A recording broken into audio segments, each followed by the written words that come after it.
and then part of the training we gotta go and reverse the whole tunnel. Do you do? Yeah. Oh, that's cool. All right.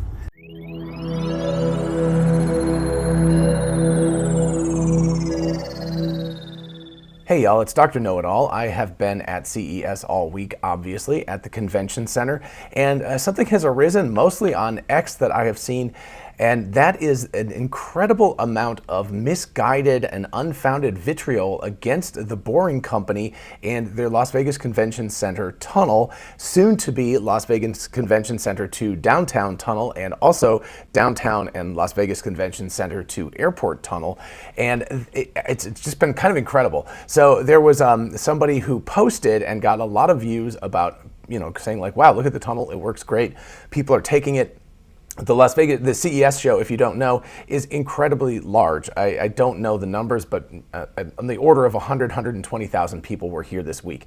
And you have to go between multiple different locations at the Las Vegas Convention Center in order to, be able to get to each of the different halls. There are 3 areas at the Las Vegas Convention Center where there are things going on. And then there's the Venetian, and then there's the Cosmopolitan, and then there's other Mandalay Bay, and on and on and on. There are many, many different locations where the conference is taking place.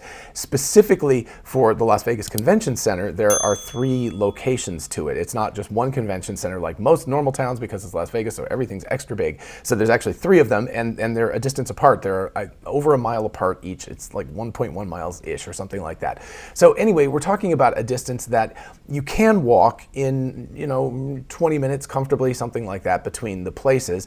And you can take an Uber if you want to, or some sort of public transportation, but you're looking at a significant amount of time because, of course, these things are oriented such that you have to take roads around and you have to deal with traffic, and it's not straight. So even though it's only like a mile 1.1, 1.2 miles as the crow flies, it's actually significantly more than that when you have to drive that distance.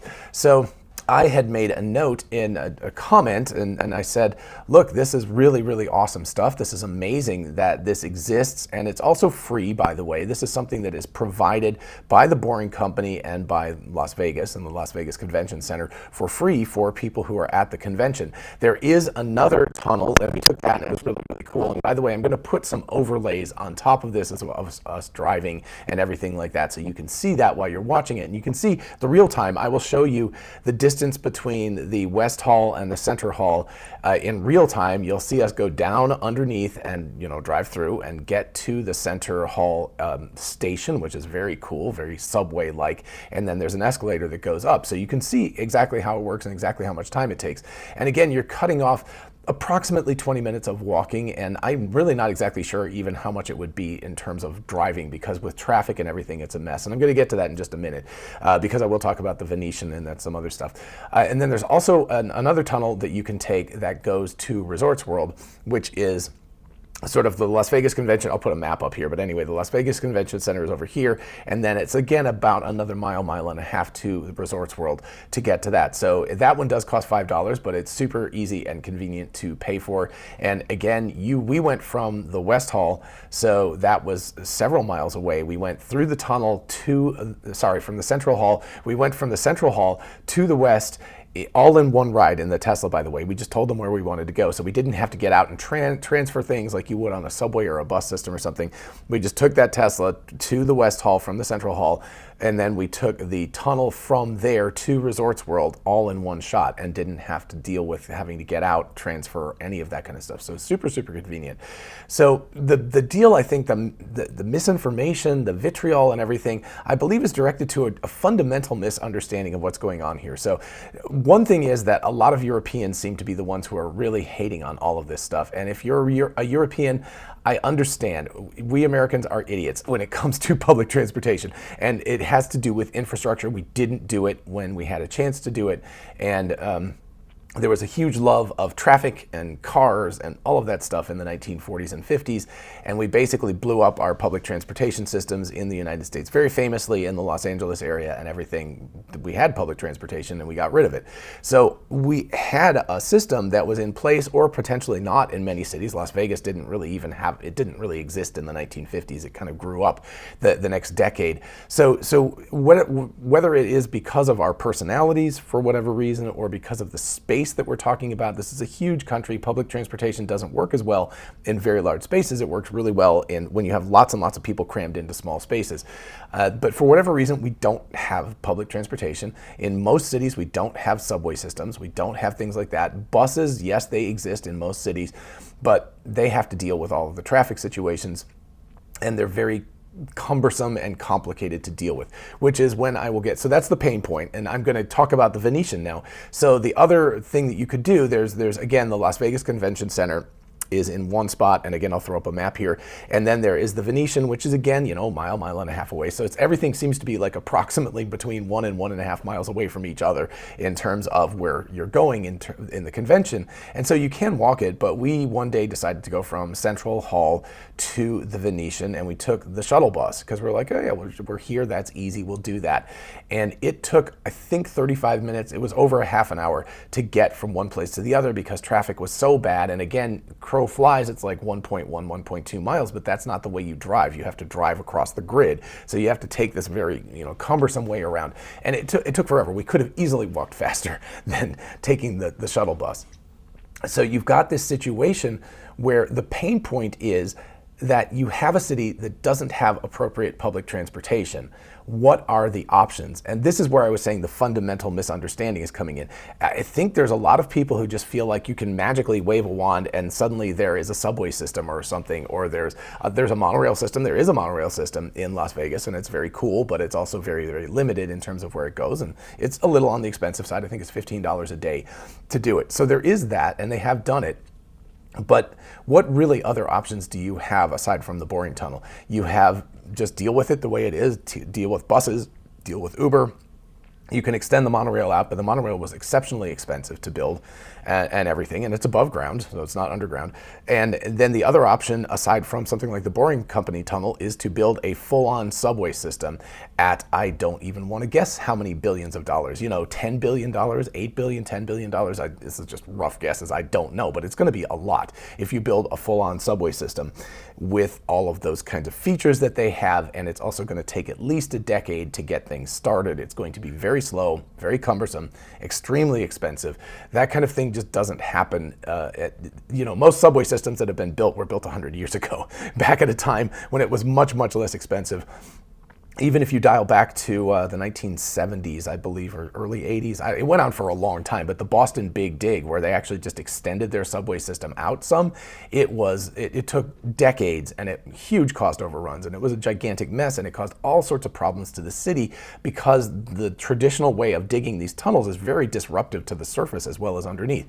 So this third option here of, instead of just letting it be the way it is and just sucking it up and dealing with it, or building a full-on subway system or some sort of raised transit system like a monorail or something, both of which just tend to be very expensive because of the contractors and the nature of the beast. You've got the Boring Company coming in here and going like, look, we have this thing, we have proof rock, or that'll just dig down and it will go under and it won't really disrupt anything except the entry point and the exit point, and it'll dig the in-between parts, and it will do it for on the order of tens of millions of dollars instead of billions of dollars. And we will build these things out and we will do it relatively quickly. And for all intents and purposes, the Boring Company was on time and under budget getting the project done. And so they were able to build it. It's incredibly convenient. It's kind of, I guess it's enabled by the fact that we have electric vehicles now. Now, yes, human beings are still driving the EVs, and I know a lot of people hate on that, and they're like, oh, look, it's very inefficient and everything. And yeah, of course, compared to an eventual look at having sort of autonomous vehicles being able to traverse that, yeah, that will be even more efficient. But with the drivers and everything, it's still very efficient.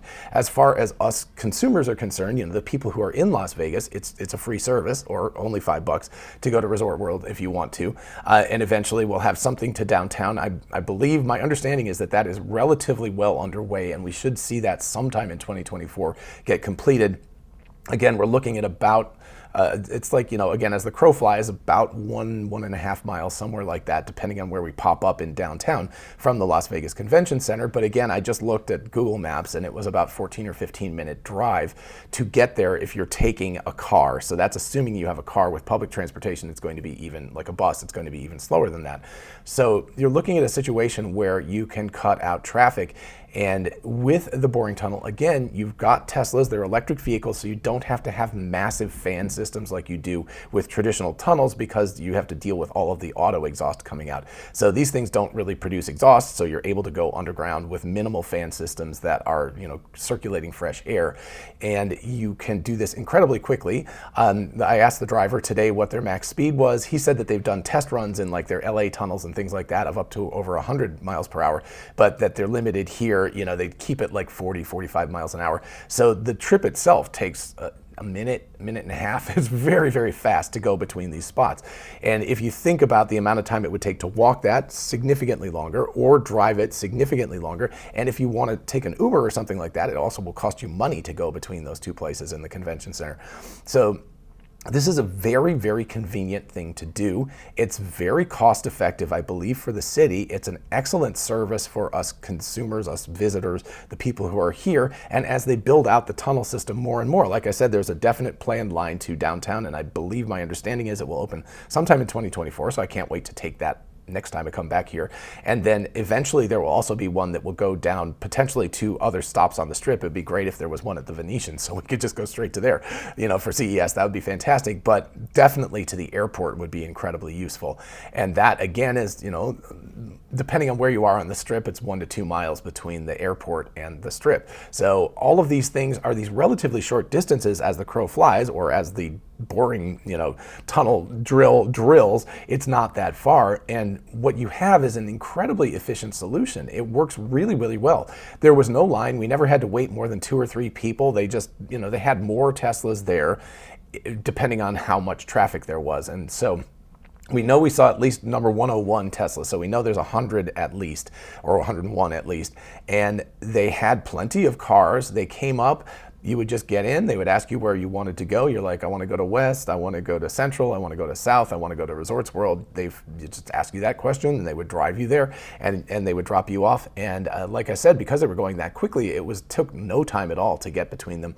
My wife, misinformation, is claustrophobic, and so she was very worried ahead of time that she would be feel uneasy in the tunnel. But I think another really important thing about this is the tunnels are relatively small. They just fit a single car, but they have LED light strips and a lot of lighting inside the tunnel, and it feels very open. It's painted white. It feels like big. It doesn't feel like compressed or small or scary or anything like that. So it's got a very nice feel to it. So emotionally, it's great. The drivers are really fantastic, and love those folks. They were wonderful, and we chatted with them as we went. And the problem was always that we would just get into a nice conversation and then have to leave because we were done because the trips were so short. So anyway, the biggest problem was honestly that we didn't get to converse with the drivers as much as we wanted to because the trips were so darn short. But no lines, no cost to us, very, very friendly, very, very efficient, no traffic jams, no dealing with above ground stuff like traffic lights or anything like that. So I'm trying to think of any other reason why people would really want to, hate on this. I don't see it.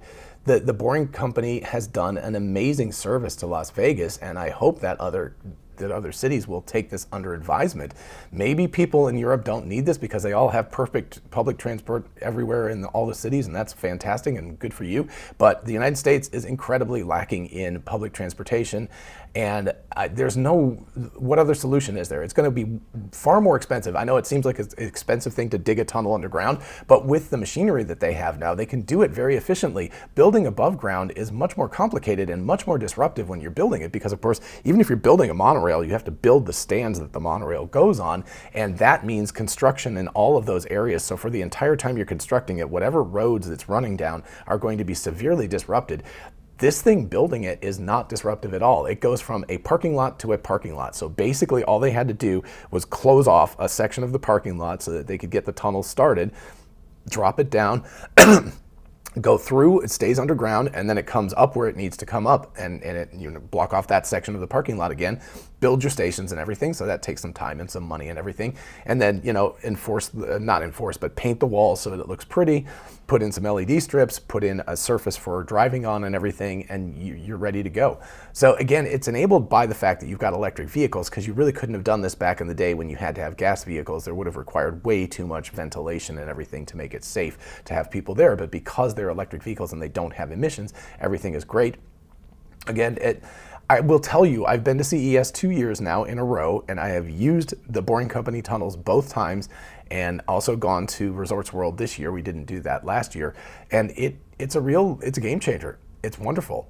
Taking the bus from the Las Vegas Convention Center Central to the Venetian was awful, and it's really sucked, and it was very slow and very crowded and very, and you're dealing with traffic. You're at the whim of the traffic gods, whether you can make a left turn at a specific spot, if there's enough traffic availability and all that kind of stuff. So you're going from that to just sitting there with 3 or 4 passengers, maybe just 2, depending on how crowded it is and stuff. So a very small group of people, just a couple of minutes to go from one to the other.